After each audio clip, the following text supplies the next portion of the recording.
যাচ্ছে শেওড়ালের নৌকা প্রায় দুই নৌকার পাস করে এসেছে শেওড়ালের নৌকা। দুই নৌকা আগে এই শেওড়ালের নৌকা, মাঝখানে গ্যাপ, তারপরে গ্যাপ, এরপরে নৌকা হইলো এই যে এটা হলো দুপুরিয়াদের নৌকা, দুপুরিয়া, তারপরে হলো আয়ান আলীর নৌকা। শেওড়ালের নৌকা প্রায় দুই নৌকা আগে।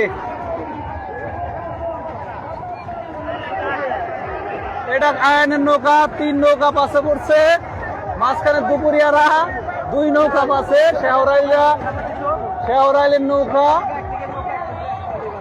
দুই নৌকা আগে চলে গেছে। শেওড়াইলের নৌকা, আয়ানের নৌকা একবারে লাস্ট, 3-4 নৌকা পিছনে পড়ে গেছে আয়ানের নৌকা। শেওড়াইলের নৌকা দেখা যাচ্ছে ওই শেষ প্রান্তে প্রায় চলে গেছে, প্রায় শেষ প্রান্তে চলে গেছে। মাঝখানে দুপুরিয়াদের নৌকা, শেওড়াইলের নৌকা ফার্স্ট, আয়নের নৌকা তাদের ধারের কাছে নাই, ধারের কাছে নাই আয়নের নৌকা।